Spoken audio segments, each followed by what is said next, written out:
तो hello everyone, welcome back to the channel web for click. और जैसा कि आपको पता है, ब्लेंडर का एक नया वर्जन 3.4 लॉन्च हो चुका है और इसमें काफ़ी सारे फीचर्स ऐड किए गए हैं। तो चलिए जान लेते हैं इसमें कौन से नए फीचर ऐड किए हैं और इसका एक क्विक रिव्यू कर लेते हैं।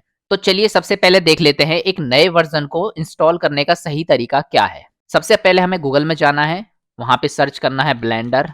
और ब्लेंडर पे जैसे ही आप क्लिक करेंगे यहाँ पे इसके लिंक पे, यहाँ पे आपको इसका नए वर्जन का जो डाउनलोड लिंक है वो यहाँ पे मिल जाएगा। तो हमें सबसे पहले डाउनलोड पे क्लिक करना है। वैसे तो ब्लेंडर की वेबसाइट बाय डिफॉल्ट आपके कंप्यूटर को पकड़ लेती है, जैसे कि आप यहाँ पे देख सकते हैं कि विंडोज के लिए इसने ऑलरेडी यहाँ पे दे रखा है कि विंडोज के लिए यहाँ पे आप इंस्टॉलर डाउनलोड कर सकते हैं। लेकिन आपका कुछ यहाँ पे एरर आती है, तो इसके लिए यहाँ पे नीचे ऑप्शन दे रखे हैं, कोई भी आप इंस्टॉलर यहाँ पे डाउनलोड कर सकते हैं अपने ऑपरेटिंग सिस्टम के हिसाब से। तो फिलहाल मुझे विंडोज के लिए चाहिए, तो मैं डायरेक्टली यहाँ से डाउनलोड करूंगा इसको। डाउनलोड पे क्लिक करते ही आप देख सकते हैं नीचे की तरफ यहाँ डाउनलोडिंग स्टार्ट हो चुकी है। डाउनलोड कंप्लीट होने के बाद में यहाँ से आपको शो इन फोल्डर, मतलब जहाँ पे भी आपका जो डाउनलोड होके गया है सॉफ्टवेयर, वहाँ पे जाना है और सिंपली इसको कहीं अच्छी जगह पे सेव कर लेना है। उसके बाद सिंपली आपको इस पे क्लिक करना है और इंस्टॉलेशन का आपका जो विंडो है वो यहाँ पे आ जाएगा और मैं यहाँ पे इसको रन कर देता हूँ। नेक्स्ट नेक्स्ट करके आपको यहाँ पे आई एक्सेप्ट करना है, उसके बाद नेक्स्ट करना है और नेक्स्ट नेक्स्ट करते हुए यहाँ लास्ट में इंस्टॉल का ऑप्शन आएगा, इंस्टॉल पे क्लिक कर देना है। इंस्टॉलेशन के बाद में हमेशा सबसे पहले आपको एक बार रीस्टार्ट कर लेना है, उसके बाद में हम ये ब्लेंडर की फाइल को यहाँ पे ओपन करेंगे। जैसे ही इंस्टॉल करने के बाद में ब्लेंडर को आप पहली बार यहाँ पे ओपन करेंगे, नीचे की तरफ आपको दो यहाँ पे ऑप्शन मिलेंगे। ध्यान रहे ये दोनों ऑप्शन आपको सिर्फ पहली बार में मिलेंगे। अगर आप इसको बंद कर देते हैं या कभी इसको हटा देते हैं तो फिर ये ऑप्शन आपको नहीं मिलेंगे। अगर आप चाहते हैं कि ब्लेंडर के अंदर जो भी पुरानी सेटिंग्स हैं वो इसमें सेव रहें, जो भी आपने एड ऑन यहाँ पे इंस्टॉल किए हैं, जो भी आपने इसमें शॉर्टकट्स चेंज किए हैं या फिर जो भी इसमें सेटिंग्स की हैं, वो सब इसमें एज इट इज रहें, तब आपको यहाँ पे लोड 3.3 सेटिंग्स को सेव करना है, यानी कि इस वाले बटन पे क्लिक करना है। और आप चाहते हैं कि ब्लेंडर बिल्कुल फ्रेश यहाँ पे न्यू इंस्टॉल हो, तब उस केस में यहाँ पे ये सेव न्यू सेटिंग्स पे करना है। अगर आप इस वाले बटन पे यहाँ पे क्लिक कर देंगे तो इसमें से सारी सेटिंग्स अब तक की खत्म हो जाएंगी, सारे एड ऑन्स इसमें खत्म हो जाएंगे। तो मैं यहाँ पे लोड 3.3 सेटिंग्स पे क्लिक करूंगा और क्लिक करने के बाद अपने ब्लेंडर में आ जाऊंगा। यहाँ पे अगर मैं एन बटन आपको दबा के दिखाऊंगा तो आप देखेंगे यहाँ पे मेरे सारे के सारे एड ऑन मौजूद है।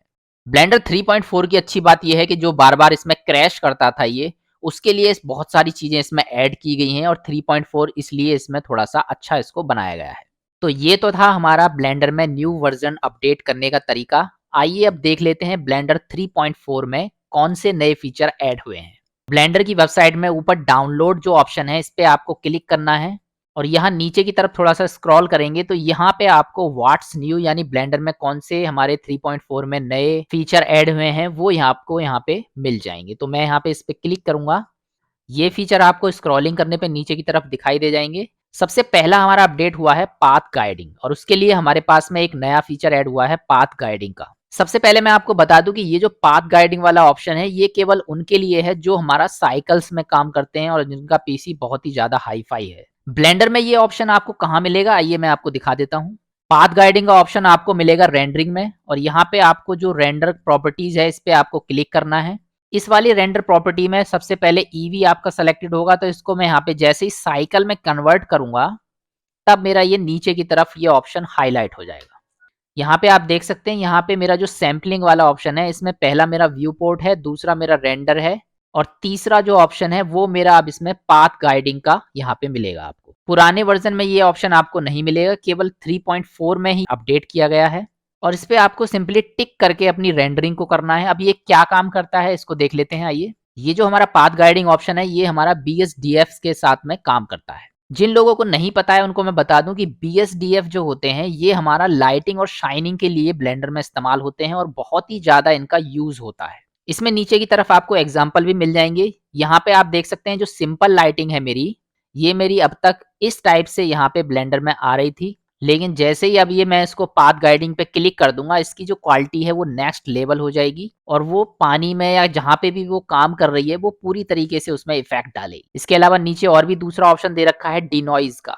रेंडरिंग वाले ऑप्शन में ही आपको डिनॉइज का भी एक ऑप्शन मिलेगा। ये जो डिनॉइज का ऑप्शन था पहले इसमें ये ज्यादा इफेक्ट नहीं करता था, लेकिन अब इसमें जो डिनॉइज है इसमें स्टार्टिंग में आपको इस टाइप की डिनॉइज दिखाई दे रही है यहाँ पे और जैसे ही आप इसको यहाँ पे टिक करेंगे, इसकी डिनॉइज़ बहुत स्मूथ हो जाएगी। इस तरीके से आपके पास में ये क्लियरिटी थोड़ी इसमें इम्प्रूव हो जाएगी। तो इस तरीके से हमारा जो पाथ गाइडिंग ऑप्शन है वो मेरा लाइटिंग के लिए इस्तेमाल होता है और लाइटिंग में मेरा यूज़ होते हैं बीएसडीएफ्स। और बीएसडीएफ में भी हमारा जो डिफ्यूज़ बीएसडीएफ है और एनिसोट्रॉपिक बीएसडीएफ है, इसमें ये सबसे ज़्यादा इफ़ेक्ट करेगा। और ये होते कहाँ हैं, आइए मैं आपको दिखा देता हूँ। ब्लेंडर में मटेरियल्स के अंदर जब आप जाएँगे तो यहाँ पे जो सरफेस होता है, सबसे पहला ऑप्शन इसमें, इस पे आप क्लिक करेंगे तो ये सारे बीएसडीएफ आपको यहाँ पे मिल जाएँगे। यहाँ पे आप देख सकते हैं एनिसोट्रॉपिक बीएसडीएफ और डिफ्यूज बीएसडीएफ मेरे यहाँ पे हैं। इसके अलावा और भी यहाँ पे बहुत सारे बीएसडीएफ दे रखे हैं जो अलग-अलग तरह की लाइटिंग और शाइनिंग के लिए इसमें इस्तेमाल होते हैं। बीएसडीएफ क्या होते हैं और इसको किस तरीके से हम यहाँ पे इस्तेमाल करते हैं, डिटेल में अगर आप इसको समझना चाहते हैं तो इसके लिए मैं ऑलरेडी वीडियो नंबर 49 बना चुका हूँ। वीडियो नहीं देखी है तो ज़रूर देखिएगा, लिंक आपको डिस्क्रिप्शन में मिल जाएगा। चलिए अब आगे बढ़ते हैं और नेक्स्ट फीचर की तरफ चलते हैं। दूसरा हमारा दे रखा है यहाँ पे, इसमें जो हमारा अंदर का सॉफ्टवेयर है इसमें कुछ इम्प्रूवमेंट्स किए गए हैं। इनकी ज़्यादा डिटेल में हम नहीं जाएंगे, सिंपल इनको समझ लेते हैं। सैम्पलिंग के लिए यानी जो इसमें डिनॉइज़ है या फिर इसमें काफ़ी सारे जो ब्लर के ऑप्शन हैं, इसके अलावा वीडियो को जो क्लियरिटी में रेंडरिंग करने के लिए जो इसमें ऑप्शन है वो इसमें काफ़ी हद तक इम्प्रूव किए गए हैं। दूसरा हमारा एट्रीब्यूट नोड है, जो हमारा ज्योमेट्री नोड में काफ़ी सारे फीचर्स इसमें ऐड किए गए हैं और साथ ही में जो हमारे नोड हैं वो भी इसमें काफ़ी सारे ऐड किए गए हैं। जो लोग एडवांस लेवल की चीज़ें बनाना चाहते हैं और प्रोग्रामिंग को यूज़ नहीं करना चाहते हैं, वो लोग नोड का इस्तेमाल कर सकते हैं। और नोड किस तरीके से हमारा इस्तेमाल होता है इसके लिए मैं ऑलरेडी वीडियो बना चुका हूँ। एपिसोड नंबर 48 में जाके आप देख सकते हैं कि नोड किस तरीके से हम यहाँ पे इस्तेमाल करते हैं। ग्राफिक्स ड्राइवर्स, ब्लेंडर के अंदर एडिट में जाके प्रेफरेंसेस में अगर आप जाएंगे तो यहाँ पे आपको आपका जो ग्राफिक्स कार्ड है या नहीं है वो सब चीज़ें आपको यहाँ डिटेल में दिखाई दे जाएंगी। और यहाँ पे मेरा ग्राफिक्स कार्ड बना आ रहा है, तो ये सारी चीज़ें इसमें अपडेट की गई हैं। और अभी तक मेरा जो ब्लेंडर बार-बार क्रैश होता था, वो इसमें बहुत ही हद तक यहाँ पे खत्म कर दिया गया है। अब इसमें जो क्रैशिंग का इश्यू है वो 3.4 में आपको ज़्यादा नहीं मिलेगा। बेकिंग हमारा ईवी में इस्तेमाल होता है। जो चीज़ें हमारी साइकिल्स में बहुत सारी चीज़ें जो काम नहीं कर पाती हैं, उसको हम बेक करते हैं ईवी में। तो इसको काफ़ी हद तक इम्प्रूव किया गया है। चलिए थोड़ा-सा और आगे बढ़ते हैं और आगे के फीचर देख लेते हैं। ऑटो मास्किंग, ये हमारा स्कल्पटिंग के लिए यूज़ होता है और इसमें एक पूरा का पूरा एक नया पैनल जो है वो मेरा यूज़ किया गया है। इसमें भी स्पेशली जो कैविटी का जो बटन है वो इसमें दिया गया है। जब आप ब्लेंडर के अंदर जाएँगे और ऊपर आपको स्कल्पटिंग का एक ऑप्शन मिलेगा यहाँ पे। इस वाले ऑप्शन पे जब आप क्लिक करेंगे तो आपकी विंडो इस तरीके से यहाँ पे चेंज हो जाएगी। और यहाँ ऊपर की साइड में आप देख सकते हैं यहाँ पे एक नया ऑप्शन मेरा ऐड हो चुका है। ये आपको पुराने वाले जो वर्ज़न है उनमें नहीं मिलेगा। इस पे जैसे ही आप क्लिक करेंगे यहाँ पे ये कैविटी और कैविटी इन्वर्टेड आपको ऑप्शन मिल जाएँगे। फिलहाल मैं सिर्फ कैविटी को समझ लीजिए कि कैविटी होता क्या है। सबसे पहले मैं आपको बता दूं कि ब्लेंडर के अंदर अगर हमें अलग-अलग टाइप के बढ़िया तरीके से कैरेक्टर डिजाइन करने हैं तो उसके लिए हमारा ये स्कल्पटिंग मोड इस्तेमाल होता है। और इसमें भी अगर आपको काम करना है तो इसकी पहले सारी चीज़ों को पता होना चाहिए। जैसे कि आप देख सकते हैं यहाँ पे साइड में बहुत सारे ब्रुश दे रखे हैं। ये जो ब्रुश हैं वो अलग-अलग तरीके से काम करते हैं। जैसे कि आप देख सकते हैं इस समय मेरा जो क्यूब है इस पे अगर मैं इस ब्रुश का इस्तेमाल करूँगा तो ये काम नहीं करेगा, क्योंकि ये जो मेरा सरफेस है इस पे ये काम नहीं करता है। मेरी जो स्कल्पटिंग का जो बेस है वो होता है इसका वर्टिसेस, यानी कि ये जो वर्टिसेस हैं इसके, इसमें आप देख सकते हैं ये जो वर्टिसेस हैं इनके बेस पे ये काम करता है। इसके सरफेस पे अगर मैं यहाँ पे ब्रश को चला रहा हूँ तो आप देख सकते हैं यहाँ पे कोई भी इसमें इफेक्ट नहीं हो रहा है। लेआउट में जाके मैं यहाँ पे ले लेता हूँ यूवी स्फेयर।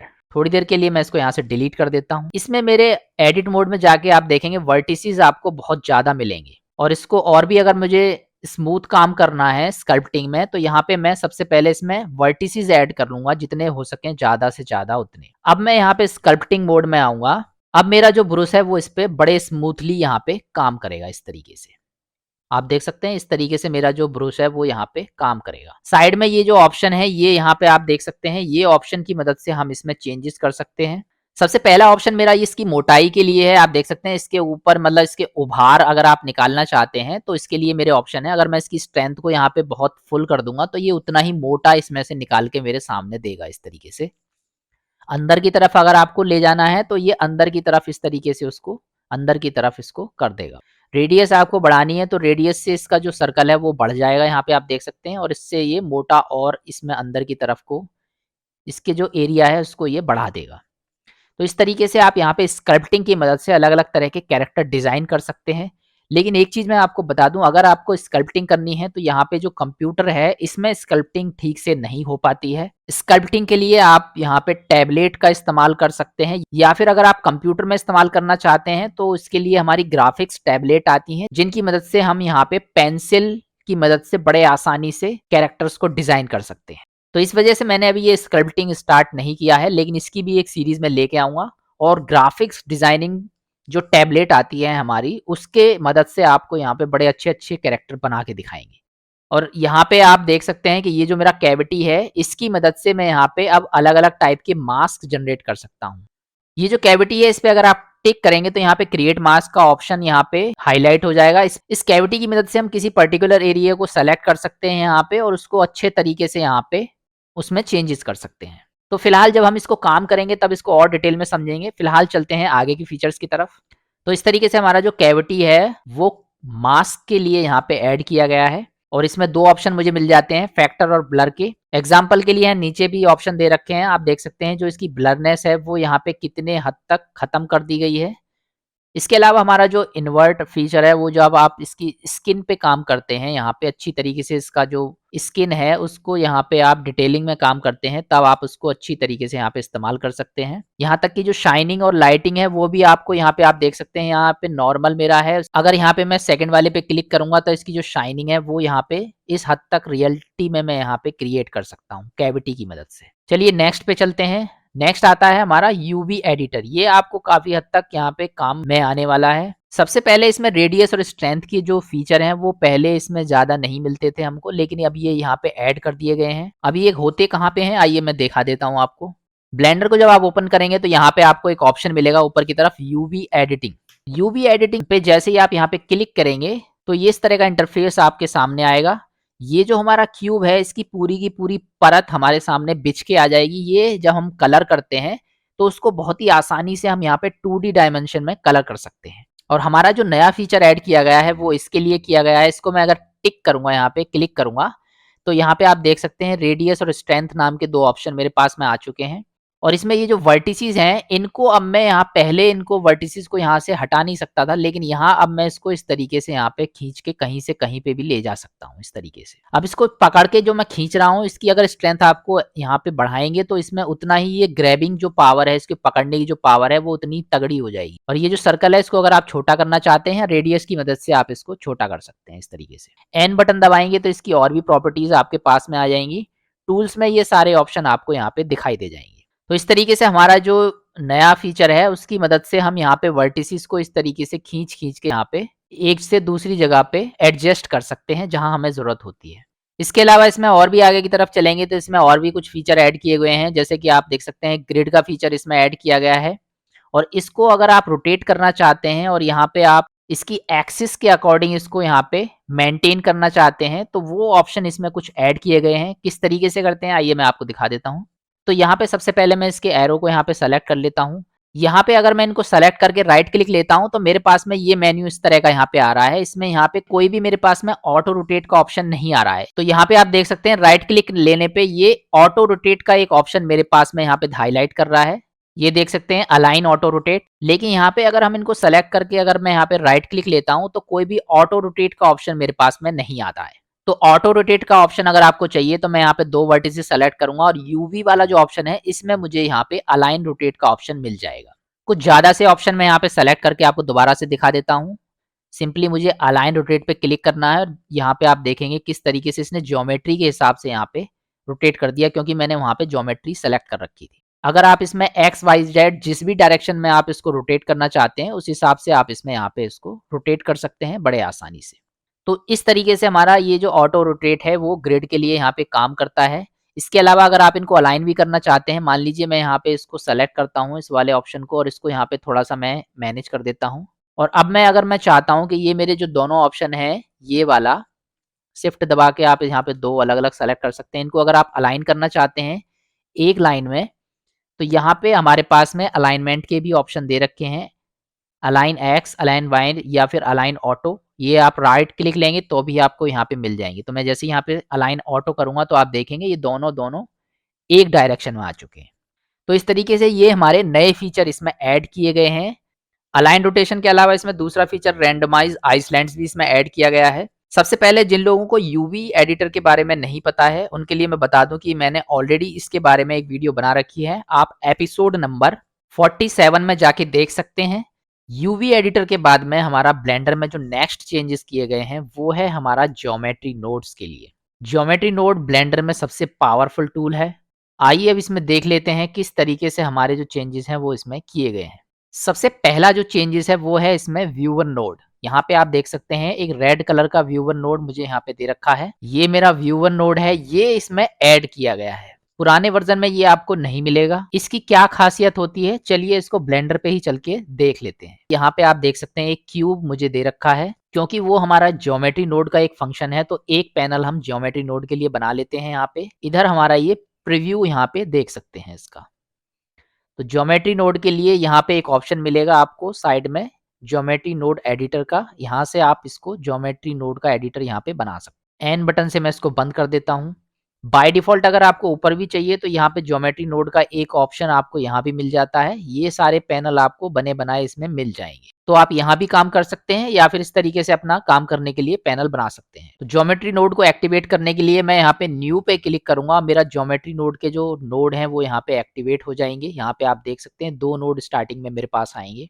तो आइए सबसे पहले यहाँ पे व्यूअर नोड को देख लेते हैं और उसके लिए मैं थोड़े से इसमें नोड ऐड कर लेता हूँ। मेरा जो क्यूब इसमें है इसको अगर मुझे स्फेयर बनाना है तो उसके लिए मैं यहाँ पे यूज करूंगा आइकोस्फेयर का। आइकोस्फेयर पे क्लिक करके मैं यहाँ पे इसको इस्तेमाल करूंगा और इसमें अगर ऐड करूंगा तो ये मेरा एक तरीके से स्फेयर बन जाएगा। इसमें मेरे पास में काफी सारे ऑप्शन दे रखे हैं। ये जो सब डिवीजन वाला ऑप्शन है इसको मैं यहाँ पे क्लिक करके इसको जितना चाहे उतना गोल कर सकता हूँ और जितना चाहे उतना स्मूथ कर सकता हूँ। इस तरीके से रेडियस से आप इसका जो साइज है उसको आप बढ़ा सकते हैं या कम कर सकते हैं। तो सब डिवीजन जो है इसका जो स्मूथ करना है आपको तो इसमें थोड़ा सा ज्यादा कर दीजिए इसको, या फिर मैं इसको थोड़ा सा कम करके अभी यहाँ पे एक चीज और आपको दिखा देता हूँ।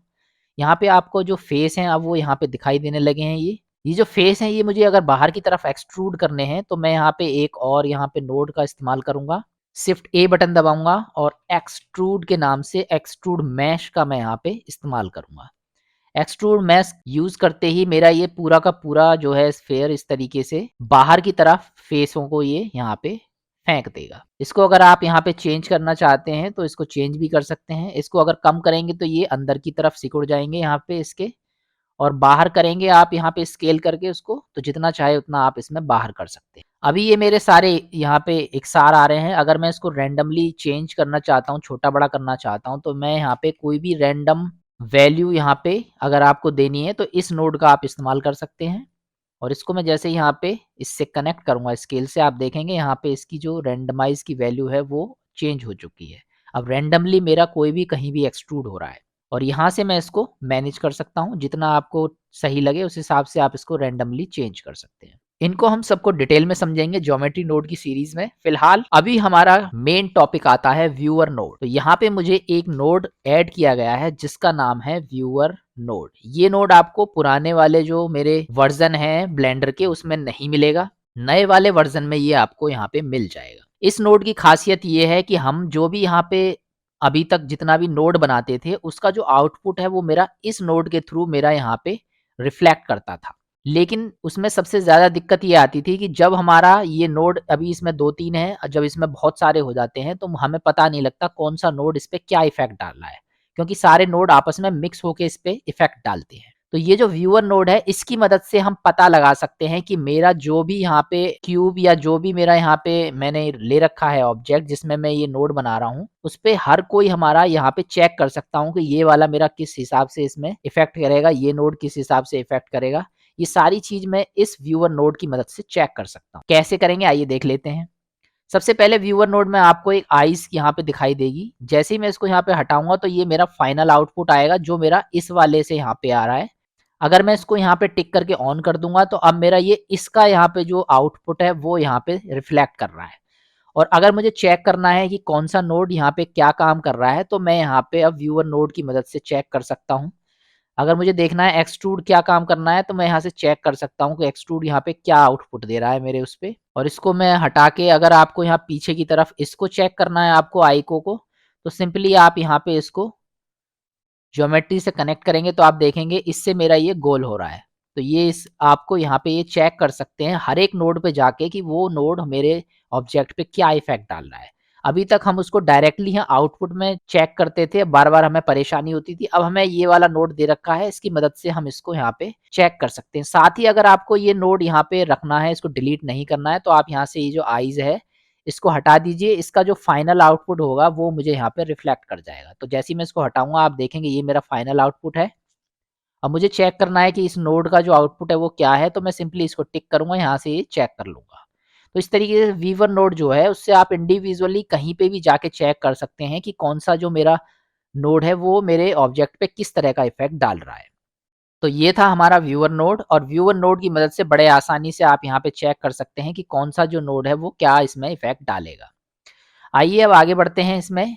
व्यूअर नोड में एक और चीज़ हमें यहाँ पे दे रखी है। व्यूअर नोड ये वाली जो चीज़ है ये ऑप्शन आपको ऊपर की तरफ ब्लेंडर में मिलेगा। आइए मैं आपको दिखा देता हूँ। जो मेरा आउटपुट वाला पैनल है जिसमें मैं यहाँ पे आउटपुट देख रहा हूँ, उसमें अगर आप यहाँ पे साइड में क्लिक करेंगे तो यहाँ पे व्यूअर नोड का ऑप्शन मेरा ये दिख जाएगा। ये आपको पुराने वर्ज़न में नहीं मिलेगा। फिलहाल मैं इसको यहाँ पे अगर इसको कम करूँगा तो यहाँ पे कोई भी चेंजेस इसमें आपको देखने को नहीं मिलेंगे। और व्यूअर को अगर मैं यहाँ पे डाल के भी अगर यहाँ पे आपको दिखा देता हूँ मैं, व्यूअर को अगर मैं इसमें यूज़ करता हूँ, तब भी अगर मैं इसको यहाँ पे यूज़ करके चेक करूँगा और इसको ऑन कर दूँगा आउटपुट देखने के लिए, तो भी ये मेरा यहाँ पे कोई ख़ास काम नहीं करेगा। ये क्यों बनाया गया है आइए मैं आपको बता देता हूँ।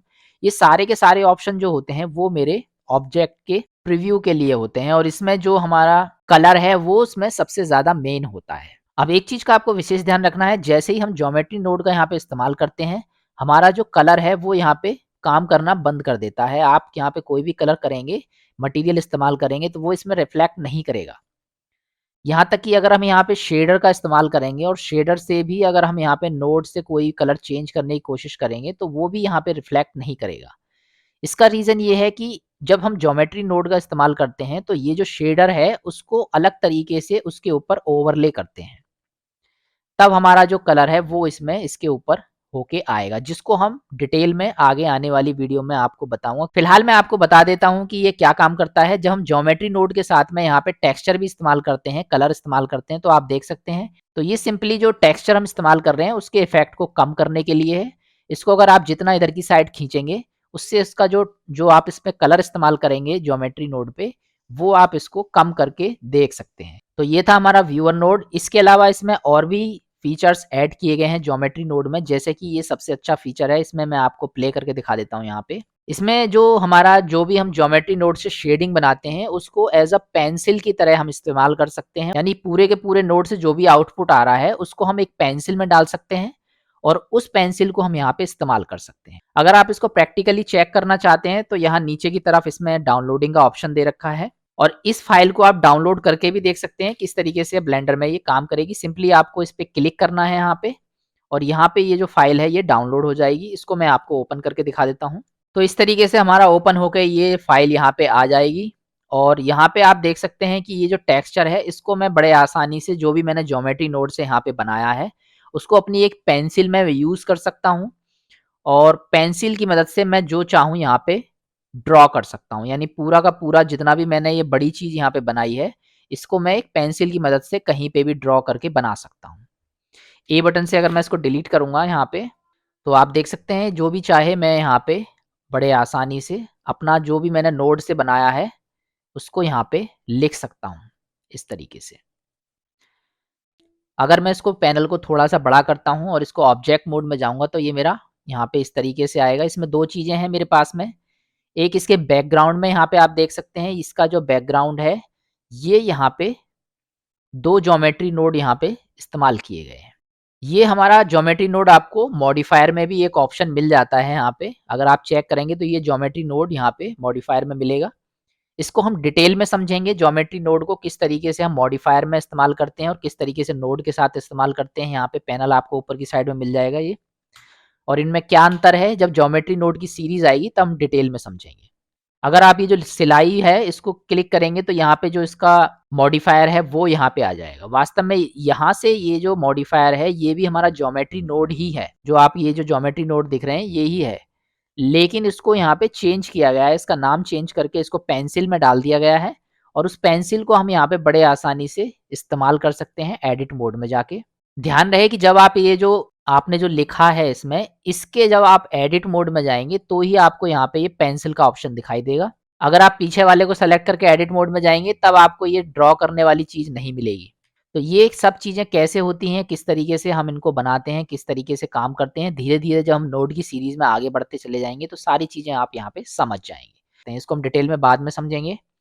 आगे की तरफ बढ़ेंगे तो इसमें ये ज्योमेट्री नोड के बहुत सारे जो नोड हैं वो इसमें ऐड किए गए हैं। ये सभी आपको वन बाय वन हम जब ज्योमेट्री नोड की सीरीज़ स्टार्ट करेंगे तब सभी को यहाँ प्रैक्टिकली काम करके देखेंगे। सिंपली आप यहाँ पे देख सकते हैं, इनके बारे में पढ़ सकते हैं कि ये यहाँ पे क्या काम करते हैं। ज्योमेट्री नोड के बाद में जब हम यहाँ पे नीचे की तरफ आएँगे तो हमें नेक्स्ट ऑप्शन मिलेगा ग्रेस पेंसिल, जो इसमें थोड़ा-सा अपडेट किया गया है। सबसे पहले मैं आपको ग्रेस पेंसिल के बारे में बता दूँ कि जब हम यहाँ पे 2D एनिमेशन करते हैं तो ग्रेस पेंसिल हमारी बहुत काम आती है।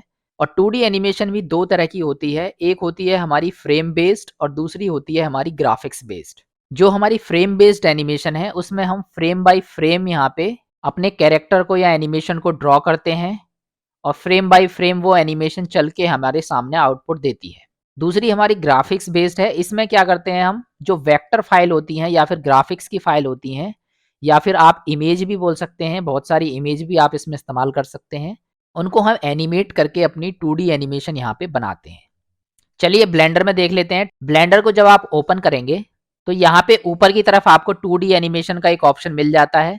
इस पे क्लिक करके आप 2D एनिमेशन पे जा सकते हैं यहाँ पे, और जैसे ही आप इस पे क्लिक करेंगे यहाँ पे इस तरह का इंटरफेस मेरे सामने आ जाएगा और यहाँ पे मैं फ्रेम बाय फ्रेम अपने जो एनिमेशन है उसको यहाँ पे यूज़ कर सकता हूँ। इसके लिए मैं सिंपली इसको यहाँ पे इस तरीके से ड्रॉ करूँगा।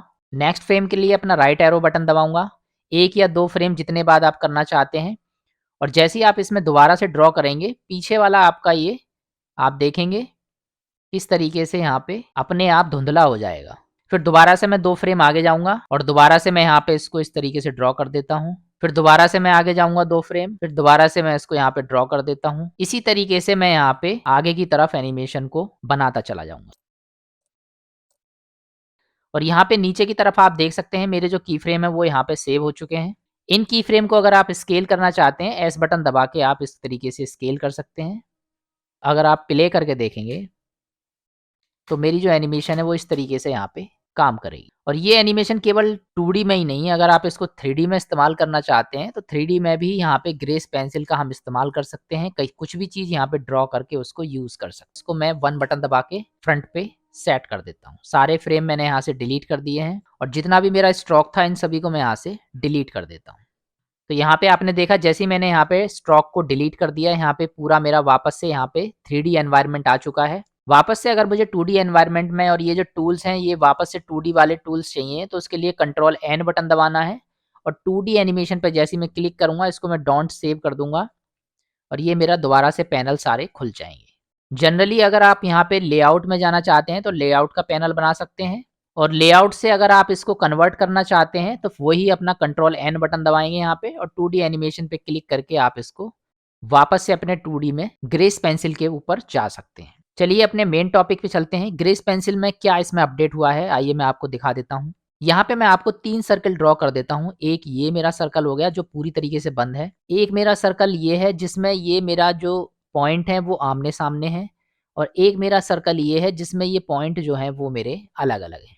अब ये हमारे जो हैं ये स्ट्रोक कहलाते हैं। ऊपर का जो हमारा बॉर्डर है वो स्ट्रोक है। अगर हम इसमें कलर भरना चाहते हैं तो फिल पे क्लिक करेंगे और यहाँ से मैं इसका ऑप्शन सेलेक्ट कर दूंगा। अभी ये मेरा स्ट्रोक पे सेलेक्टेड है तो मैं इसको यहाँ पे सॉलिड फिल पे क्लिक करूँगा। जो भी आपको भरना है उस पर डबल क्लिक करना है यहाँ पे। तो ये मेरा आप देख सकते हैं ये मेरा पूरा कनेक्टेड है, तो यहाँ पे आप देखेंगे जैसे ही मैं इस पर डबल क्लिक करूँगा ये मेरा भर जाएगा। लेकिन ये दोनों जो हैं अगर मैं इस पे कितना भी क्लिक करता रहूँ ये मेरे नहीं भरेंगे क्योंकि ये दोनों यहाँ पे डिसकनेक्टेड हैं। तो इनको आपस में कनेक्ट करने के जो कुछ फीचर हैं वो इसमें दिए गए हैं। वो किस तरीके से करेंगे आइए दिखा देता हूँ। तो स्ट्रोक पेंसिल में आप देख सकते हैं यहाँ पे कुछ शॉर्टकट इंट्रोड्यूस किए गए हैं, जिसमें सबसे पहला शॉर्टकट है पेज अप और पेज डाउन, दूसरा हमारा है एस बटन और तीसरा हमारा है डी बटन। तो ये किस तरीके से काम करते हैं, सबसे पहले पेज अप और पेज डाउन को देखते हैं। सबसे पहले मैं आपको बता दूं कि ये जो अपडेट हुई है ये मेरी फिल के लिए हुई है ओनली।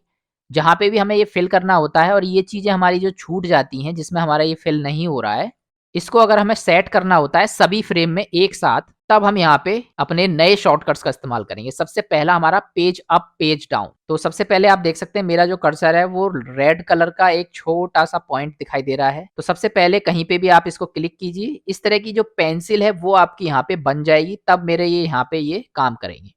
अब मैं सबसे पहले पेज डाउन का बटन दबाऊँगा, तो आप देखेंगे ब्लू कलर की जो लाइन है वो हल्की-सी लाइन इसमें इस तरीके से यहाँ पे बन के आ रही है। आप देख सकते हैं इसमें भी ये लाइन बन के आ रही है यहाँ पे, और इसमें भी ये लाइन इस तरीके से बन के आ रही है। यहाँ पे ये लाइन कनेक्ट हो चुकी है, लेकिन यहाँ पे ये लाइन मेरी डिस्कनेक्टेड है अभी भी। तो यहाँ पे हमारा दूसरा जो शॉर्टकट है वो यहाँ पे काम करेगा एस बटन।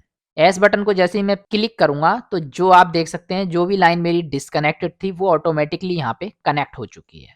दोबारा से मैं एस बटन दबाऊँगा तो ये मेरा इस तरीके से डिस्कनेक्ट हो जाएगी। तो इस तरीके से एस बटन से आप यहाँ पे सारे जो हैं इनको आपस में जॉइंट कर सकते हैं, और अब यहाँ पे अगर आप फिल करेंगे तो ऑटोमेटिकली ये मेरा यहाँ पे फिल हो जाएगा। इसको मैं कंट्रोल जेड कर देता हूँ यहाँ पे। इस तरीके से मेरा एस बटन यहाँ पे काम किया।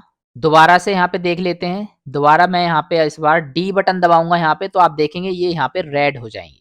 और अगर मुझे इनका जो इंटरसेक्ट है वो अगर बढ़ाना है तो मैं दोबारा से पेज डाउन बटन दबाऊँगा और ये लाइन दोबारा से आगे की तरफ इस तरीके से बढ़ जाएँगी। इनकी एक लिमिट होती है, उससे ऊपर ये लाइन नहीं बढ़ेंगी। तो डी बटन दबा के हमारा जो चीज़ यहाँ पे इंटरसेक्ट नहीं हो रही है, जैसे आप देख सकते हैं जो ब्लू कलर वाली है वो इंटरसेक्ट एरिया हमारा यहाँ पे ये दिखा रहा है, ये इंटरसेक्ट हो चुका है आपस में, जॉइंट हो चुका है, तो ये ब्लू आ रहा है। और जो एरिया हमारा यहाँ पे जॉइंट नहीं हुआ है वो इसने यहाँ पे रेड करके मुझे दिखा दिया है। तो इस तरीके से हमारे जो शॉर्टकट हैं page up, page down, S और डी यहाँ पे काम करते हैं। दोबारा से मैं पेज अप करूँगा तो ये मेरा जो लाइन है वापस से पीछे की तरफ चली जाएँगी यहाँ पे। और यहाँ पे आप देख सकते हैं ये जो सर्कल आ रहा है ये मुझे बताएगा कि यहाँ पे ये जो लाइन है वो यहाँ पे इंटरसेक्ट कर रही है। ये जो सर्कल है इसमें ये सर्कल बना हुआ आ रहा है, और यहाँ पे आप देख सकते हैं ये जो लाइन है ये यहाँ पे इंटरसेक्ट कर गई है, इस वजह से ये सर्कल यहाँ पे खत्म हो चुका है। अगर मैं एस बटन दबाऊंगा तो ये वापस से यहाँ पे जो इनका पुराना मोड था वो यहाँ पे आ जाएगा। दोबारा से एस बटन दबाऊंगा तो ये मुझे दिखा देगा कि ये मेरे सर्कल हैं। तो यहाँ पे आपने देख लिया page up, page down, S और डी बटन यहाँ पे किस तरीके से काम करते हैं। चलिए अब आगे बढ़ते हैं और आगे के इसमें फीचर्स देख लेते हैं इसके। बहुत छोटे माइनर फीचर हैं जो यहाँ पे अपडेट किए गए हैं, जैसे कि एनएलए एडिटर है, उसमें जो एनिमेशन का एडिटर है वो यहाँ पे यूज़ किया गया है। एनएलए एडिटर में किस तरीके से एनिमेशन करते हैं जो कि बहुत ही आसान है। ये आपको देखना है तो आप एपिसोड नंबर 36 देखिएगा। 36 में मैंने आपको बताया है किस तरीके से हम एनएलए को यूज़ करते हैं। इसमें हमारा जो ड्राइवर ऑप्शन है, ड्राइवर ऑप्शन को म्यूट करने का एक और नया ऑप्शन इसमें ऐड हुआ है। पहले हम उसको जो ड्राइवर यूज़ करते हैं उनको वहाँ पे म्यूट नहीं कर पाते थे। पाइपलाइन का मतलब होता है कि जब आप किसी प्रोजेक्ट पे काम करते हैं तो आपको एक से ज़्यादा सॉफ्टवेयर का इस्तेमाल करना पड़ता है और फाइल को एक जगह से निकाल के दूसरी जगह ले जानी पड़ती है। जैसे ब्लेंडर से निकाल के आप इसको आफ्टर इफेक्ट्स में ले जाना चाहते हैं या किसी और सॉफ्टवेयर में ले जाना चाहते हैं, तो उसमें छोटे-मोटे यहाँ पे माइनर इम्प्रूवमेंट किए गए हैं। ओबीजे फाइल में इम्प्रूवमेंट किया गया है, .mtl फाइल में यहाँ पे इम्प्रूवमेंट किया गया है। यूज़र इंटरफेस चेंज किए गए हैं, बहुत सारे ऐसे पैनल हैं जिसके जो हमारा लुक है वो चेंज किया गया है, वो आप पढ़ सकते हैं यहाँ पे।